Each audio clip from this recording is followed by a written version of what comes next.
Dali. Okay lang po, oh. Salamat Baka po, sawa ka na sa budit. Bali ma'am, sorry po. Bali ilan taon na po to?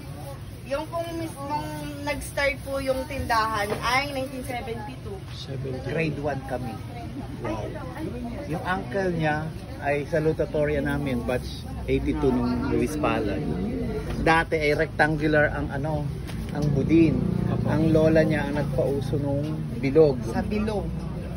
Para siya kasi dati lang siya, sir, ay parang siya yung mga pang-complement lang sa pansit. Kumbaga siya hindi pa as solo product. Kumbaga, ang ginawa lang nung parang ang start kasi niyan, yung lola ko po, nagtitinda-tinda din siya sa kantin. Itong tatay ko, mahilig yung silay-sali ng nakatira. Nakakuha sila ng balinghoy. Tapos yun, niluto ni mama yung balinghoy. Tapos nung parang nag-try na sila magtinda sa kantin. Tapos yun na nag-start. Bakit po tinawag na budin? Parang sounds like lang po yun ng pudding. Oo, wala talagang kasi yung pudding, ganun din ang itsura niya, parang brown din po. Pero made of tinapay.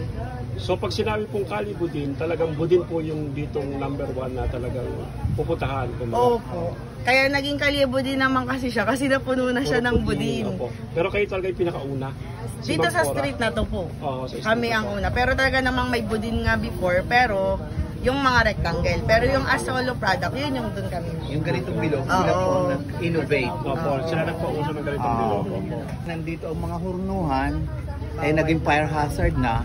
So inilipat na out of the city proper. So hanggang sa dumami na, nadagdagan na mga binibenta nyo. May mga ubi na, may mga espasol. Pero yan naman ay mga galing na sa ibang lugar, sa ibang sir. lugar na.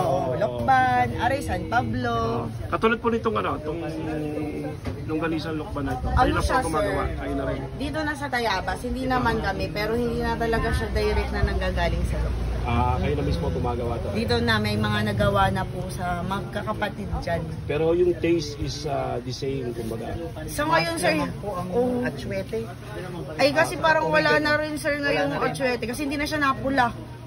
Di ba atsuete yun? Pero kahit naman sa Lokban, wala na din, hindi na rin. At may kakulangan na rin po ng supply ng bitoka, intestine ng baboy. Pero yan, bitoka pa rin. Yung iba synthetic nang ginagamit, pero sila bitoka pa rin. Pero ano po yung tali na yan? Ano po yung tali na yan? Kasi, buntal. Ano po tawag? They call it buntal. Buntal? Oo, sa abaca fiber. Okay. Kasi pag sinabing buntal kasi parang binugbog eh. Oo.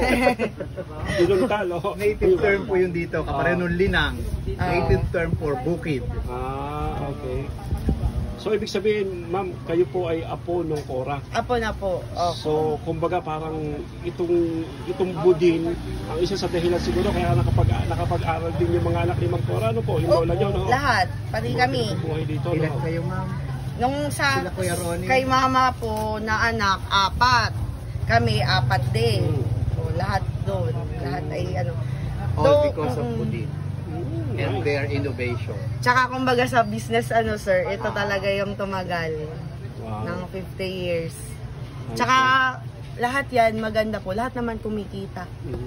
Kahit sobrang dami, lahat nabibilhan. Tapos yung presyo nyo po, isa lang, lahat dapat isang presyo lang. Meron naman talaga kaming organization. Opo. Pero kunyari, for example, may mga kababayan tayo, no, na gustong umorder. Paano po umorder sa inyo?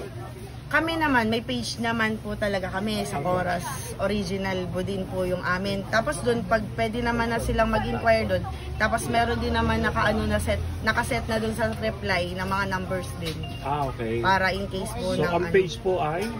Yung sa amin po, Cora's Original Budin ang name. Tapos parang yung mga ibang tindahan naman meron na. May mga kanya-kanya na silang page. Okay po. So maraming salamat po, ma'am. Thank you po. Thank you po.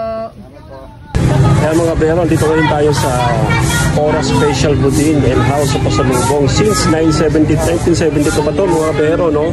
Napakapalag na pala to mga bero, no? Dito marami mga nagbebenta ng mga budin.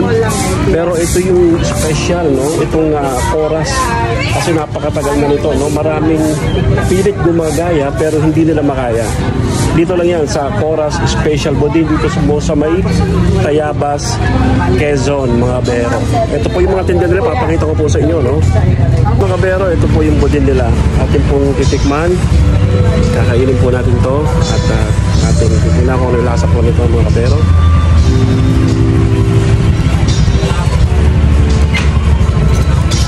Wow! Sarap! Panalo!